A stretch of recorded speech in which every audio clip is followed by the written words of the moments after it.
हजरत इब्राहिम अलैहिस्सलाम का वाक़या इंसानी तारीख़ का वो अजीम इम्तिहान है जहां यकीन, अक़ल और खौफ सब एक ही मकाम पर आकर रुक जाते हैं। हजरत इब्राहिम उस दौर में पैदा हुए जब उनकी कौम बुत परस्ती में डूबी हुई थी। लोग पत्थर और लकड़ी के बट बनाकर उन्हें अपना खुदा मानता थे, उनसे मदद मांगते और उनके सामने झुकते थे। इब्राहिम बचपन से ही इस गुमराही पर सोचने लगे। उन्होंने सितारों, चंद और सूरज पर गौर किया और फिर ऐलान किया कि ये सब थाल जाने वाली चीजें हैं, इन्हें खुदा नहीं माना जा सकता। इस सोच के बाद इब्राहिम ने अपनी कौम को अल्लाह की वहदानियत की तरफ बुलाना शुरू किया। उनकी बात लॉजिक पर मबनी थी, लेकिन कौम के लिए हक को मानना मुश्किल था, क्योंकि हक उनके रिवायती अकीदे को तोड़ रहा था। सबसे बड़ा टकराव उस वक्त हुआ जब इब्राहिम ने कौम के बुतों को तोड़ दिया और सिर्फ सबसे बड़े बट को छोड़ दिया ताकि लोग खुद सोचें।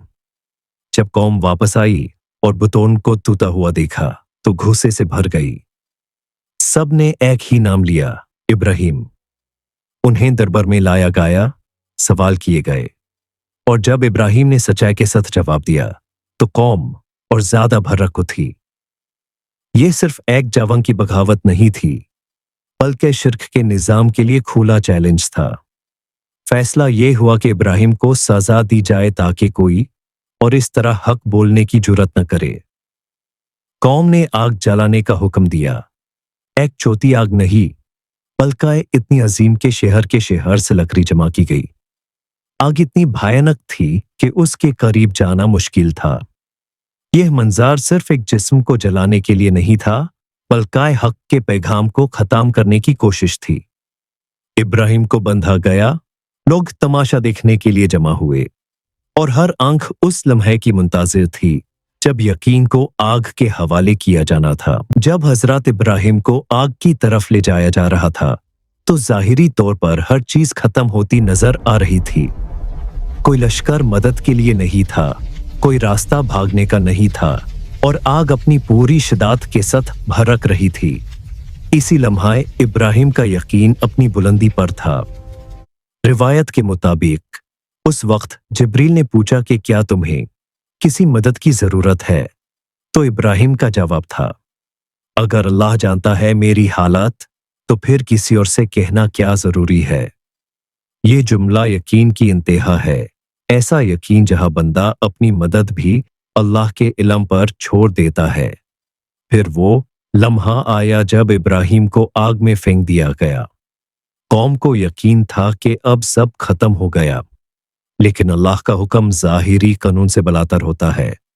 अल्लाह ने फरमाया, ऐ आग, इब्राहिम पर ठंडी और सलामती वली हो जा। और फिर वो मंजर पैदा हुआ जो सिर्फ अल्लाह की कुदरत दिखा सकती है। वही आग जो सब कुछ जला देती है, इब्राहिम के लिए ठंडक और हिफाजत बन गई। न उनके जिस्म को नुकसान पहुंचा, न उनके कपड़ों को। जब लोगों ने देखा कि इब्राहिम बिल्कुल महफूज है तो सब हैरान रह गए। यह सिर्फ एक मुजज़ा नहीं था, बल्कि यह पैगाम था कि जब यकीन मुकम्मल हो जाए तो आग भी अपना असर खो देती है। यह वाक़या हमें सिखाता है कि अल्लाह पर भरोसा करना सिर्फ अल्फाज का दावा नहीं, बल्कि फैसले का नाम है। ऐसा फैसला जो खौफ के बीच भी कायम रहता है।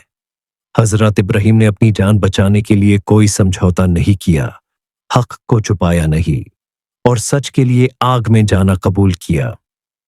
इसीलिए उनका वाक़या आज भी जिंदा है। ये कहानी सिर्फ उस दौर के लिए नहीं, बल्कि हर उस इंसान के लिए है जो सच पर खड़ा है और तन्हा महसूस करता है।